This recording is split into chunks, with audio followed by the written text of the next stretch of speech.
Good morning, and thank you very much for joining me. I want to express to each of you my deep gratitude for helping to create an unprecedented grassroots political campaign that has had a profound impact in changing our nation. I want to thank the hundreds of thousands of volunteers who knocked on doors, millions of them, in the freezing winters of Iowa and New Hampshire, and in the heat of Nevada and in South Carolina, and in states throughout the country. I want to thank the 2 million Americans who have contributed financially to our campaign and showed the world that we can take on a corrupt campaign finance system and run a major presidential campaign without being dependent upon the wealthy and the powerful. Thank you for your 10 million contributions, averaging $18.50 a donation. I want to thank those who phone banked for our campaign and those of you who sent out millions of texts. And I want to thank the many hundreds of thousands of Americans who attended our rallies, town meetings, and house parties from New York to California. Some of these events had over 25,000 people, some had a few hundred, and some had a dozen, but all were important. And let me thank those who made these many events possible. I also want to thank our surrogates, too many to name. I can't imagine that any candidate has ever been blessed with a stronger and more dedicated group of people who have taken our message to every part of this country. And I want to thank all of those who made the music and the art an integral part of our campaign. I want to thank all of you who spoke to your friends and neighbors, posted on social media, and worked as hard as you could to make this a better country. Together, we have transformed American consciousness as to what kind of nation we can become, and have taken this country a major step forward in the never-ending struggle for economic justice, social justice, racial justice, and environmental justice. I also want to thank the many hundreds of people on our campaign staff. You were willing to move from one state to another and do all the work that had to be done. No job was too big or too small for you. You rolled up your sleeves and you did it. You embodied the words that are at the core of our movement, not me, but us. And I thank each and every one of you for what you've done. As many of you will recall, Nelson Mandela, one of the great freedom fighters in modern world history, famously said, and I quote, "It always seems impossible until it is done," end quote. And what he meant by that is that the greatest obstacle to real social change has everything to do with the power of the corporate and political establishment to limit our vision as to what is possible and what we are entitled to as human beings. If we don't believe that we are entitled to health care as a human right, we will never achieve universal health care. If we don't believe that we are entitled to decent wages and working conditions, millions of us will continue to live in poverty. If we don't believe that we are entitled to all of the education we require to fulfill our dreams, many of us will leave school saddled with huge debt or never get the education we need. If we don't believe that we are entitled to live in a world that has a clean environment and is not ravaged by climate change, we will continue to see more drought, floods, rising sea levels, and increasingly uninhabitable planet. If we don't believe that we are entitled to live in a world of justice, democracy, and fairness without racism, sexism, homophobia, xenophobia, or religious bigotry, we will continue to have massive income and wealth inequality, prejudice and hatred, mass incarceration, terrified immigrants, and hundreds of thousands of Americans sleeping out on the streets in the richest country on earth. And focusing on that new vision for America is what our campaign has been about and what, in fact, we have accomplished. Few would deny that over the course of the past 5 years, our movement has won the ideological struggle. In so-called red states and blue states and purple states, a majority of the American people now understand that we must raise the minimum wage to at least $15 an hour, that we must guarantee health care as a right to all of our people, that we must transform our energy system away from fossil fuel, and that higher education must be available to all, regardless of income. It was not long ago that people considered these ideas radical and fringe.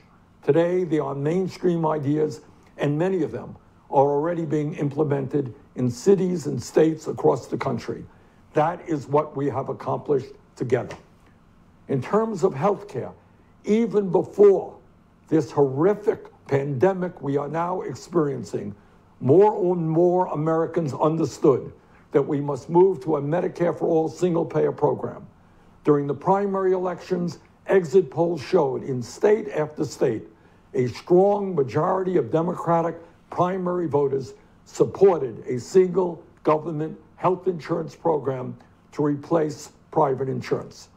That was true even in states where our campaign did not prevail.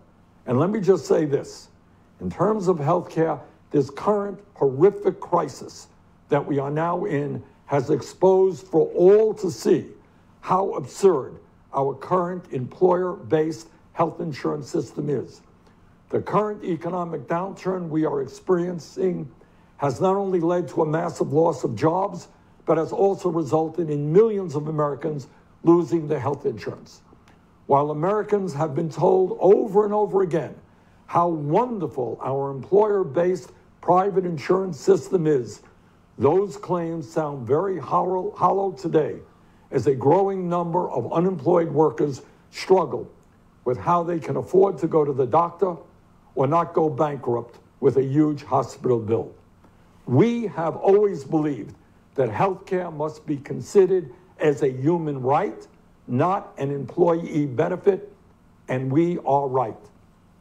Please also appreciate that not only are we winning the struggle ideologically, we are also winning it generationally. The future of our country rests with young people. And in state after state, whether we won or whether we lost, the Democratic primaries or caucuses, we received a significant majority of the votes, sometimes an overwhelming majority, from people not only 30 years of age or under, but 50 years of age or younger. In other words, the future of this country is with our ideas. As we are all painfully aware, we now face an unprecedented crisis. Not only are we dealing with a coronavirus pandemic, which is taking the lives of many thousands of our people, we are also dealing with an economic meltdown that has resulted in the loss of millions of jobs. Today, families all across our country face financial hardship unimaginable only a few months ago. And because of the unacceptable levels of income and wealth inequality in our economy, many of our friends and neighbors have little or no savings and are desperately trying to pay their rent or their mortgage or even put food on the table. This reality makes it clear to me that Congress must address this unprecedented crisis in an unprecedented way that protects the health and economic well-being of the working families of our country, not just powerful special interests. As a member of the Democratic leadership in the United States Senate, and as a senator from the state of Vermont, this is something that I intend to intensely be involved in over the next number of months, and that will require an enormous amount of work. Which takes me to the state of our presidential campaign. I wish I could give you better news, but I think you know the truth. And that is that we are now some 300 delegates behind Vice President Biden, and the path toward victory is virtually impossible. So while we are winning the ideological battle, and while we are winning the support of so many young people and working people throughout the country, I have concluded that this battle for the Democratic nomination will not be successful. And so today, I am announcing the suspension of my campaign. Please know that I do not make this decision lightly. In fact, it has been a very difficult and painful decision. Over the past few weeks, Jane and I, in consultation with top staff and many of our prominent supporters, have made an honest assessment of the prospects for victory. If I believed we had a feasible path to the nomination, I would certainly continue the campaign, but it's just not there. I know that there may be some in our movement who disagree with this decision, who would like us to fight on to the last ballot cast at the Democratic Convention. I understand that position. But as I see the crisis gripping the nation, exacerbated by a president unwilling or unable to provide any kind of credible leadership, and the work that needs to be done to protect people in this most desperate hour, I cannot, in good conscience, continue to mount a campaign that cannot win and which would interfere with the important work required of all of us in this difficult hour. But let me say this very emphatically. As you all know, we have never been just a campaign. We are a grassroots, multiracial, multi-generational movement which has always believed that real change never comes from the top on down, but always from the bottom on up.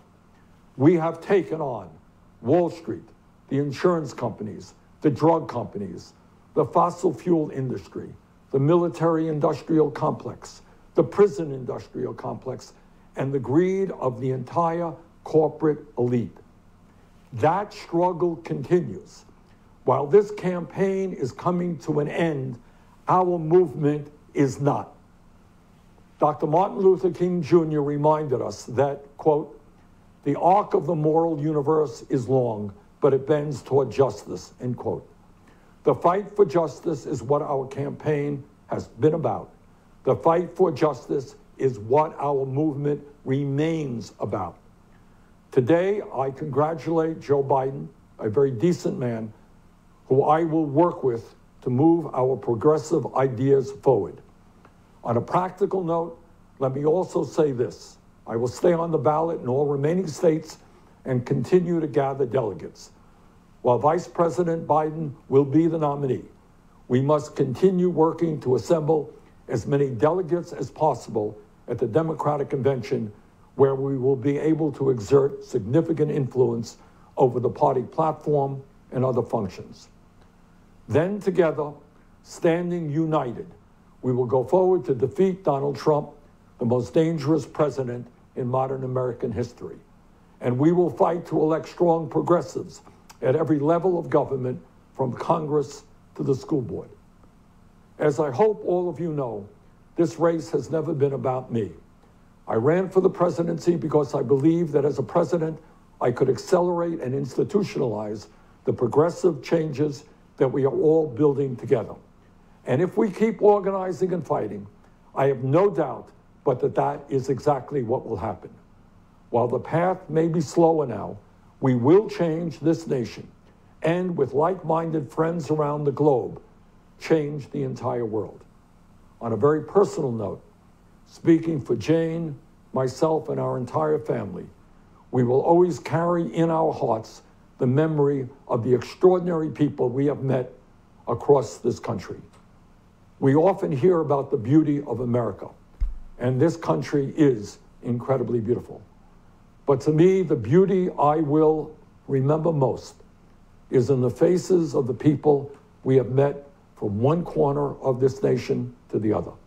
The compassion, love, and decency I have seen in them makes me so hopeful for our future. It also makes me more determined than ever to work to create a nation that reflects those values and lifts up all of our people. Please stay in this fight with me. Let us go forward together. The struggle continues. Thank you all very much.